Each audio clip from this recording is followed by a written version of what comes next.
صاحبزادہ سلطان احمد علی ایک بہت ہی ہمہ جہت شخصیت ہیں، اور مسلم انسٹیٹیوٹ کا قیام اور پھر مسلم انسٹیٹیوٹ نے جس طریقے سے عالمی حالات، اسلامی دنیا کے مسائل، ان کا حل، پاکستان کو درپیش چیلنجز، نظریہ پاکستان، صوفیہ کرام کی تعلیمات، اقبالیات اور بہت سے علمی اور فکری موضوعات پر سیمینارز اور کانفرنسز کا ایک سلسلہ شروع کر رکھا ہے۔ اور چند سال قبل بھی مجھے پنجاب یونیورسٹی میں اسی اقبال اور رومی کانفرنس میں جانے کا شرف حاصل ہوا تھا، اور پھر جب میں وائس چانسلر تھا یونیورسٹی آف جھنگ میں تو وہاں بھی ہم نے حضرت سلطان باہو پہ ایک بہت بڑی کانفرنس منعقد کی تھی مسلم انسٹیٹیوٹ کے ساتھ مل کے، اور تقریباً 500 سے 700 اسٹوڈنٹس اس میں رہے اور گھنٹوں اس گفتگو ہوتی رہی حضرت سلطان باہو کی شخصیت اور ان کے کلام اور ان کی خدمات کے اوپر، اور طلباء نے اس سے بہت زیادہ، اور ایسی تقریبات یونیورسٹیز کے اندر منعقد کرنے کا مقصد بھی اپنے اسٹوڈنٹس کی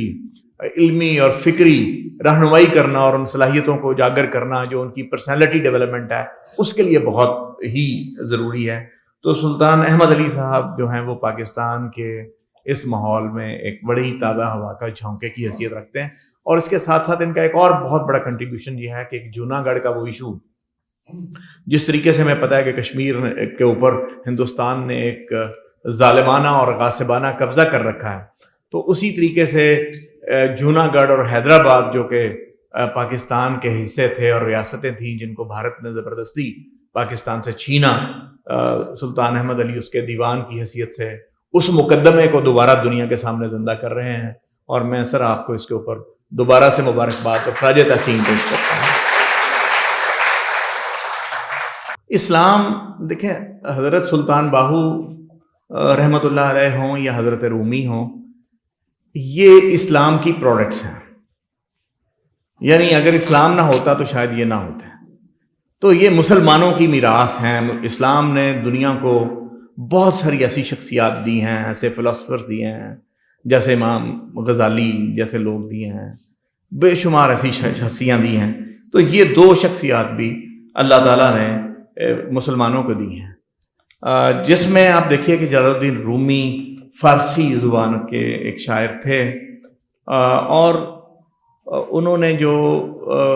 ایک اسلوب اپنایا، جیسے یہاں ہماری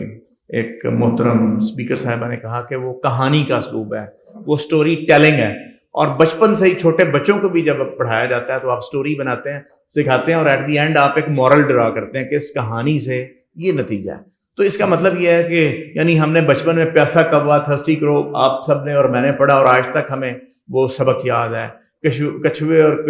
خرگوش کی کہانی پڑھی تو ہمیں اس کا سبق یاد ہے کہ slow and steady wins the race. تو اسی طرح یہی اسلوب جو ہے وہ جو تھی وہ مولانا روم نے اپنایا۔ تو یہ مثنوی جو ہے، مثنوی بر صغیر میں انتہائی پاپولر رہی ہے، اور مثنوی کا ایک ترجمہ میرے بردر ان لا ہیں، ان کے جو مرشد ہیں امیر الدین امیری صاحب، انہوں نے کیا ہے، اور جو میرے بردر ان لا ہیں وہ اس کو پبلش کرتے ہیں، اس کو مثنوی کو، اور کئی ایسی محافل میں مجھے جانے کا اتفاق ہوا جہاں مثنوی پڑھی جا رہی تھی اور اس کو سنا جا رہا تھا۔ تو اس کی جو مولانا جلال الدین رومی ہیں، جو مجھے سمجھ آئی ہے، جو میں تھوڑا بہت ہی کم علم سا انسان ہوں اس مسئلے میں، کہ اقبال نے مولانا روم کو اپنا مرشد ڈکلیئر کیا ہے اور کہا ہے کہ مولانا روم کی ہی تعلیمات سے ہندوستان کا جو نوجوان ہے یا مسلمان ہے وہ بیدار ہو سکتا ہے۔ تو کچھ نہ کچھ تو بات مولانا روم میں ہوگی کہ اقبال جیسا شخص بھی ان کا ایک گرویدہ نظر آتا ہے اور ان سے رہنمائی لیتا آتا ہے۔ تو اقبال ان کو پیر رومی کہتے ہیں، اور اقبال ایک جگہ انہیں کہتے ہیں کہ آپ نے اس خاک کو ایک آگ میں تبدیل کر رہی ہے۔ اپنے آپ کو وہ خاک کہتے ہیں، اور انہیں کہتے ہیں کہ آپ نے مجھے ایک آگ میں تبدیل کر دیا ہے جو میں ہم مسلمانوں کو بیدار کرنے کے لیے شمع جلا رہا ہوں۔ تو یہ رومی سے وہ کہتے ہیں، اور ایک جگہ وہ کہتے ہیں کہ نہ اٹھا پھر کوئی رومی عجب کے لالہ داروں سے، عجم کے لالہ داروں سے، نہ اٹھا پھر کوئی رومی عجم کے لالہ داروں سے، وہی آب و گل ایران وہی تبرید ہے ساکی. تو وہ مس کرتے ہیں کہ رومی کے بعد دوبارہ سے کوئی رومی آیا نہیں عجم میں. اور ایک جگہ اور ارشاد فرماتے ہیں اقبال کہ علاج آتش رومی کے سوز میں ہے تیرا، علاج آتش رومی کے سوز میں ہے تیرا، تیری خرق پہ ہے فرنگیوں کا فسوں. تو اگر آپ اس کو دیکھیں علامہ اقبال کو اور ان کی بال جبریل کو خاص طور پہ اوپر، تو بال جبریل میں یہاں فارسی کی استاد ہمارے ساتھ بیٹھی ہیں عظمیٰ زرین، کہ ایک مکالمہ ہے اقبال اور رومی، جیسے باغ درا میں شکوہ اور جواب شکوہ، اقبال کا اللہ سے مکالمہ ہے اور پھر اللہ کی طرف سے جواب اقبال نے لکھا ہے. تو یہاں بھی انہوں نے ایک مکالمہ مرید ہندی، اپنے آپ کو مرید ہندی، اور انہیں ایک پیر رومی کے نام سے مخاطب کیا، اور وہ بڑا مارکت الارا مکالمہ ہے. جیسے میڈم فرما رہی تھی کہ ہوش ربا رومی نے لکھا، تو اقبال نے جو لکھا ہے وہ آپ کو ورطہ حیرت میں ڈال دے گا کہ وہ مسلمانوں کے تمام مسائل کا حل اقبال ایک سوال کی شکل میں کرتے ہیں اور رومی اس کا جواب جو ہے وہ ان کو دے رہے ہیں. مثال کے طور پر میں 2-3 آپ کے سامنے رکھتا ہوں کہ مرید ہندی اقبال کہتے ہیں کہ علم و حکمت کا ملے کیوں کر سراغ، کس طرح ہاتھ آئے سوز و درد و داغ. کہ وہ پوچھتے ہیں کس طریقے سے یہ ہو، تو آگے سے پیر رومی کہتے ہیں علم و حکمت زائد نان حلال، عشق و رقت عائد از نان حلال. کہ knowledge and wisdom are born of honest living, love and asceti are born of honest living. وہ جو اس کا جواب آتا ہے کہ رزق حلال اور رزق حلال اس کا جواب ہے. یہ رومی کی طرف سے یہ جواب دیا جا رہا ہے، اور یہ کس کو؟ یہ مسلمانوں کو اور بر صغیر کے مسلمان نوجوانوں کو یہ نصیحت کی جا رہی ہے. پھر مرید ہندی کے طور پہ وہ کہتے ہیں کہ ہند میں اب نور ہے باقی نہ سوز، اہل دل اس دیس میں ہے تیرا روز. یہ اقبال فرماتے ہیں. تو پیر رومی کی طرف سے پھر جواب آتا ہے کار مرداں روشنی و گرمی است، کار دونا ہیلا و بے شرمی است. وہ کہتے ہیں کہ اس کا حل یہ ہے کہ imparting heat and light is the task of the brave. Cunning and shamelessness are the refuge of the mean. وہ یعنی وہی کہہ رہے ہیں کہ یہ بہانے اور ہیلے نہ گھڑو،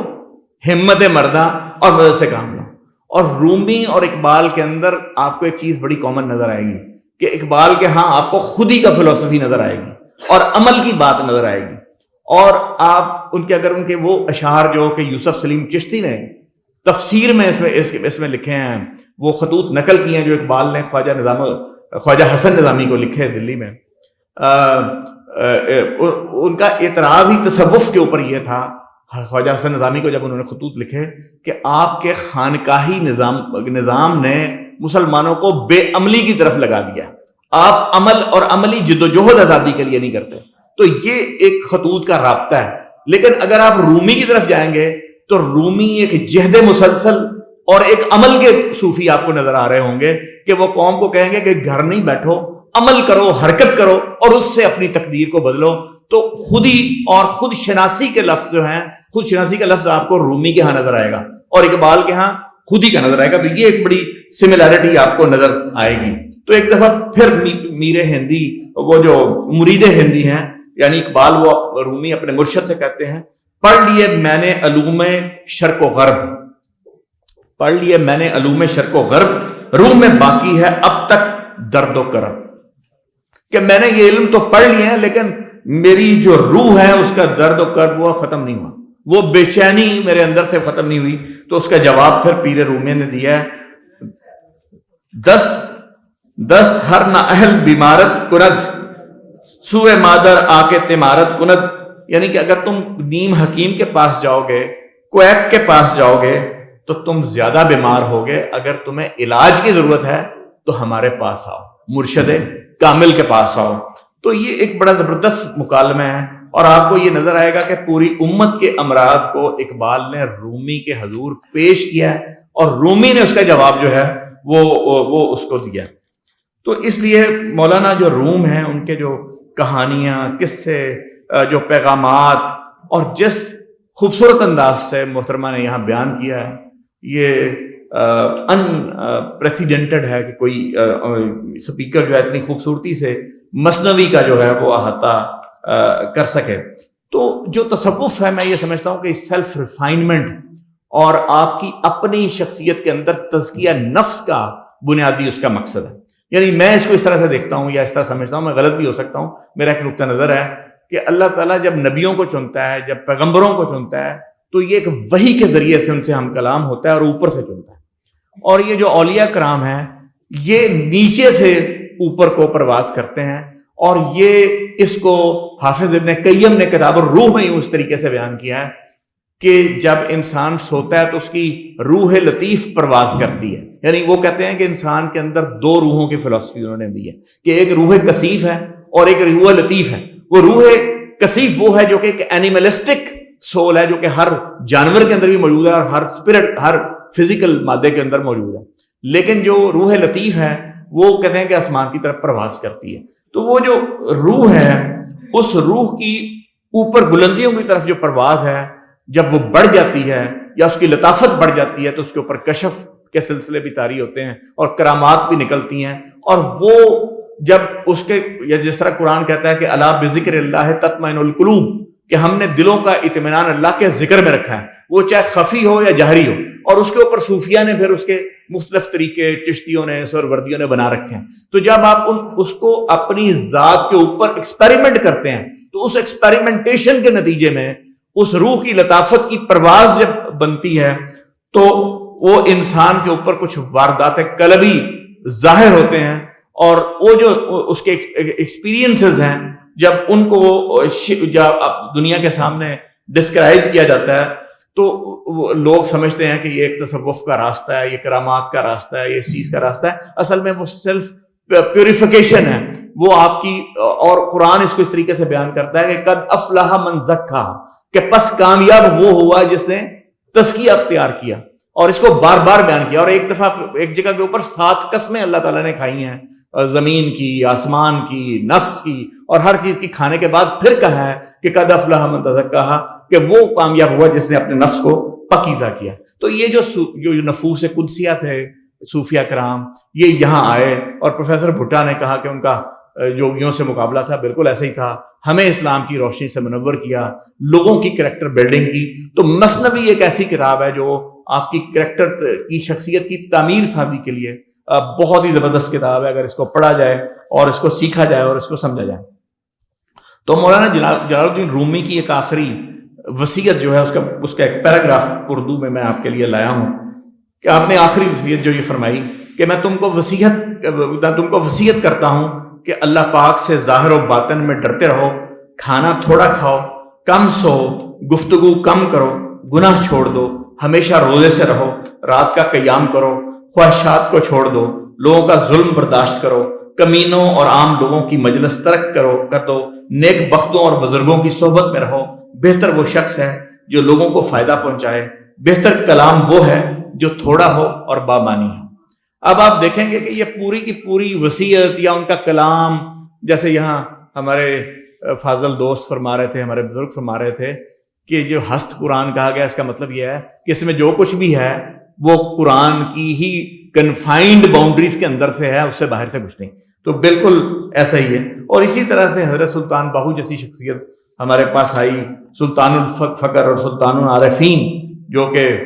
مغل بادشاہ شاہ جہان جب برصغیر پہ حکومت کر رہا تھا اور اس کے بعد اورنگزیب، تو اس زمانے میں آپ یہاں پہ آئے۔ تو میں جب بھی کبھی ملتان کسی دورے پہ یا وزٹ پہ جاتا ہوں تو یہ جو نئی موٹر پہ بنی ہے تو گزرتا ہوں وہاں سے، شور کوٹ سے، تو جب بھی میں گزرتا ہوں مجھے حضرت سلطان باہو کا خیال ضرور آتا ہے۔ تو میں کہتا ہوں یہ وہ عظیم سرزمین ہے جہاں سے حضرت سلطان باہو نے اپنا سفر شروع کیا، جنم حاصل کیا، اور پھر جھنگ جیسی ایک شہر محبت، اور وہ سرزمین اور وہ لینگویج اور وہ ایکسنٹ آف پنجابی جس کا آپ نے ذکر کیا ہے، وہ بڑا زبردست ہے۔ جھنگ یونیورسٹی میں سر میں 2 کام کرنا چاہتا تھا، کیونکہ مجھے جب یونیورسٹی دی گئی تھی تو وہ کھیت تھے اور کچھ نہیں تھا، اور ایک غزالی کالج آپ جانتے ہیں، اس میں 5 کلاس روم مجھے دیے گئے تھے۔ تو میں نے میں سنگل امپلائی تھا اس کا، اور میرا لیپ ٹاپ تھا اور میں تھا۔ تو اس یونیورسٹی کے سروس اسٹیچوٹس، اس کی سنڈیکیٹس، اس کے بورڈ آف اسٹڈیز، اس کی بورڈ آف فیکلٹی، اس کے ایکڈیمک کونسل، اس کے بجٹس، اس کی ریکروٹمنٹ، تو یہ سارا پروسیس مجھے کرنا. تو اور پھر جب میں نے 3 سال 7 مہینے بعد چھوڑا تو ایک فل فلیج اپنی بلڈنگ میں یونیورسٹی تھی، 22 اس کے BS پروگرام تھے، 11 اس میں MPhil پروگرام تھے. تو 3 سال 7 مہینے میں وہاں کام کر سکا. اور اس کے ساتھ ساتھ میرے پاس یونیورسٹی آف میاں والی کا چارج تھا، میرے پاس یونیورسٹی آف سرگودا کا چارج تھا. تو مجھے 2 دن کے لیے ان یونیورسٹیز کو بھی جا کے لک آفٹر کرنا پڑتا تھا. تو میں بہت سے کام جو میرے سے رہ گئے، ان میں سے ایک یہ تھا کہ میں وہاں Bahu institute of Islamic studies قائم کرنا چاہتا تھا، جو میں نہیں کر سکا. اور اب ہونا چاہیے، آپ وہاں پہ ہیں، اس کو کرنا چاہیے. دوسرا میں چاہتا تھا کہ وہاں ہیر institute of social and cultural studies قائم کیا جائے، چونکہ یہ دونوں بڑی آئیکونک فگرز ہیں ہمارے لیے، اور خاص طور پر وہاں جھنگ کی سرزمین کے لیے. پروفیسر بھوٹا کا بھی تعلق جو ہے وہ جھنگ سے ہے. تو میرا خیال ہے کہ اس سلسلے کو بھی آگے بڑھانا چاہیے، اور ہم سے بھی جو اب بھی ہو سکا انشاءاللہ تعالی ہم وہ بالکل ضرور کریں گے. دوسرا، حضرت سلطان باہو نے غیر شرعی صوفی روایات کے خلاف بھی کام کیا، اور اس وقت جو فرقہ واریت عروج پہ تھی ان کے خلاف بھی کام کیا. ان دونوں بزرگوں کا یہ کام آج کے اسلامو فوبیا کے دور میں امن اور محبت کے لیے بھی استعمال کیا جا سکتا ہے، جس کی دنیا کو آج بہت ضرورت ہے. دنیا کے اوپر آج ایک ایسا ٹولہ جس نے ایک ورلڈ آرڈر بنا رکھا ہے، اور اس ٹولے نے جنگیں مسلط کر رکھی ہیں. اگر آپ دیکھیں، شام میں جنگ ہے، عراق کے اوپر جھوٹے بہانے گھڑ کے حملہ کر کے اس کو تہس نحس کیا گیا ہے، افغانستان کو برباد کیا گیا ہے، آج اس کے اوپر فلسطین کے اوپر بربادی ہے. تو ان حالات میں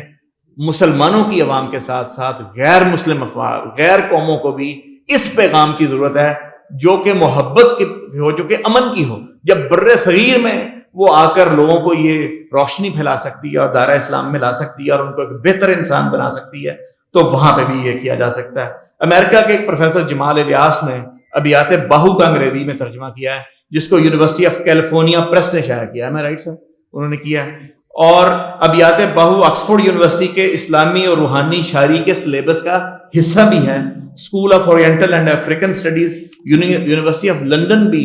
حضرت سلطان باہو کی فارسی کی کتب انہوں نے بھی کچھ شائع کی ہیں، اور خاص طور پہ دیوان باہو کو. لیکن ایک بڑی بدقسمتی ہے کہ حضرت سلطان باہو جو ہے وہ اپنے 4 مصروں کے کلام کی وجہ سے، ان کا کچھ کلام فارسی زبان میں ہے. وہ فارسی کلام کا جو ان کا پروفیسر اقبال شاہد بیٹھے ہیں فارسی کے، سر پہلے تو معذرت خواہ ہوں، میں فارسی شاید یہاں غلط پڑھتا رہا ہوں گا. تو فارسی کے جو کلام ہے اس کو بھی جو ہے نا وہ سامنے لانے کی بہت زیادہ ضرورت ہے، اس کے اوپر کام کرنے کی ضرورت ہے. میں گزارش کروں گا جو لوگ PhD کرنا چاہتے ہیں وہ اس طرف توجہ کریں کہ جو آپ کا فارسی کا معدوم ہوتا ہوا کلام ہے اس کی طرف آپ توجہ دیں. لیکن ایسی ہماری بہت سی ادبی شخصیات ہیں فارسی کے ساتھ، جیسے غنیمت کنجاہی ہیں، اورنگزیب عالمگیر کی بیٹی زیب النساء، اور مرزا عبد القادر بیدل ہیں، جن کی فارسی کے لیے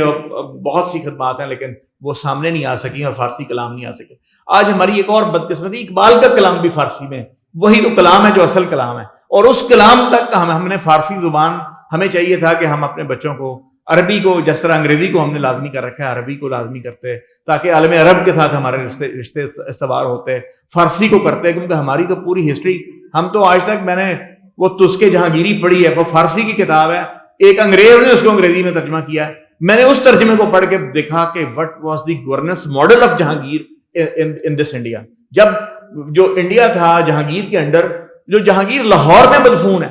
جس کی بیگم لاہور میں مدفون ہے، جس نے لاہور سے عشق کیا اور پیار کیا، جس نے کتاب لکھی اور گورننس ماڈل اس نے دیا ہے، اور انتہائی خوبصورت ماڈل اس نے دیا ہے گورننس کا. آدمی حیران ہو جاتا ہے کہ اس طریقے سے اتنے بڑے ہندوستان کو، جو کابل سے لے کے بمبئی تک کا ہندوستان تھا، اس کو کس خوبصورتی سے اس نے گورن کیا تھا. تو وہ بھی ہم نے ترجمے ہم نہیں کر سکے یا بہت لیٹ کر سکے ہیں. تو فارسی کے اساتذہ کرام جو ہے، میں سمجھتا ہوں ان کے اوپر بہت بڑی بھاری ذمہ داری ہے کہ وہ اس خزانے تک عوام کو اور اسٹوڈنٹس کو جو ہے وہ روشناس کرائیں. تو محبت اور امن کے سفیر کے طور پر تمام صوفیہ کرام، اور بالخصوص حضرت سلطان باہو رحمۃ اللہ علیہ کا ایک چند ایک اشعار ہیں، جیسے جیوندیاں مرنا ہووے تا ویس فقیراں بھئیے ہو، جے کوئی سٹے گدڑ کوڑا وانگ روڑی رہیے ہو، جے کوئی کڈے گاڑا مینے اس نو جی کہیے ہو، گلا علماء تے بھنڈی خواری یار دے پاروں سہیے ہو قادر دے ہاتھ ڈور ہے ساڈی جیوں رکھے تو رہیے ہو. اب یہ اس سے زیادہ اب محبت، امن، رواداری آج دنیا کی ضرورت ہے کہ مختلف عقیدوں کے لوگ، مختلف مذاہب کے لوگ وہ آپس میں مل کر رہیں، وہ محبت کے ساتھ رہیں. تو یہ صوفیہ نے اپنا پیغام اس طریقے سے پھیلایا کہ یہ محبت کا پیغام، اور اس ہر ایک کو سینے سے لگایا. یعنی آپ دیکھیں ہندو جو قوم تھی اس بر صغیر کے اندر، جب علی حجویری آ کے بیٹھے اور ڈیرا جمایا، تو یہ وہ قوم تھی جو شودر اور اچھوت اور نسلی امتیاز کا شکار قوم تھی. تو ان کو سینے سے لگانا، ان کو پیار کرنا، ان کو کھانا کھلانا، ان کو عزت دینا، انہوں نے اس سے دل جیتے. تو جب دل جیتے ہیں تو وہ آپ دلوں سے دل مل جاتے ہیں. تو آج بھی ضرورت ہے کہ امریکی عوام کے دل جیتے جائیں، تاکہ ان کی ٹیکس سے جو رقم ہے وہ دوسری قوموں کے خلاف جنگوں کے اوپر استعمال نہ ہو سکے، وہ ظلم کے لیے استعمال نہ ہو سکے. تو پیپل ٹو پیپل کانٹیکٹ کے لیے محبت سے طاقتور کوئی ہتھیار نہیں ہو سکتا. تو میرا خیال ہے کہ ہمارے پاس اتنا بڑا یہ خزانہ ہے، صوفیہ کرام، ان کی کتابیں، ان کی تعلیمات، اور ایک ایک فریز کے اندر ایک سمندر ہے. جیسے ہماری محترمہ سمیرہ بہن فرما رہی تھی کہ ہم 18 19 گھنٹے اس کی ایک سٹوری کے اوپر لگاتے ہیں تو پھر بھی حق ادا نہیں ہوتا. یہ اتنی زبردست آپ کے پاس نالج ہے. تو جب آپ پنجابی کے آپ کے یہ شعراء ہیں، حضرت سلطان باہو، میاں محمد بخش، وارث شاہ، اب یا ایسے یقین کریں شیلے، کیٹس، ملٹن، آپ کے شیکسپیئر، اس ادب سے کہیں آگے کی چیزیں ہیں. میرا مقصد ان کو کوئی نیچا دکھانا یا نیچا کرنا نہیں ہے. ہر قوم کے ادب اور ہر زبان کی ہم جو ہے وہ تعریف کرتے ہیں اور تحسین کرتے ہیں، اور ان کے فن پاروں کو اور لکھنے والوں کو ہم ان سے عقیدت کا اظہار کرتے ہیں. لیکن جو ہمارے یہ لوگ ہیں، اگر ان کے کلام کو آپ سمجھیں اور عام کریں تو آپ دیکھیں گے کہ یہ اپنی فلسفی کے اعتبار سے اور ان ڈائمینشنز کے اعتبار سے جن کو یہ ٹچ کرتے ہیں، یہ ان سے بہت ہی آگے کی چیز ہیں. اور جو عشق کی باتیں ہیں کہ اللہ کے ہو جائیں، تو مجھے یاد آتا ہے کہ ایک مسلم شریف کی ایک حدیث میں نے بہت سالوں پڑھی تھی کہ جو اللہ کا ہوتا ہے، جب پہلے بھی سورہ بقرہ میں بھی ہے کہ جو اللہ کا ہو جاتا ہے ہم اسے اندھیرے سے نکال کر نور کی طرف لاتے ہیں. اور عروۃ الوثقہ کی ٹرم استعمال کی کہ اس کے ساتھ ایک پکا میثاق ہم قائم کر لیتے ہیں. تو وہ حدیث یہ تھی نبی پاک صلی اللہ علیہ وسلم کی کہ جب میں اس کا ہو جاتا ہوں تو پھر میں اس کے کان ہو جاتا ہوں، پھر میں اس کی آنکھیں ہو جاتا ہوں، اور پھر میں اس کے ہاتھ ہو جاتا ہوں، اور پھر میں اس کے پاؤں ہو جاتا ہوں.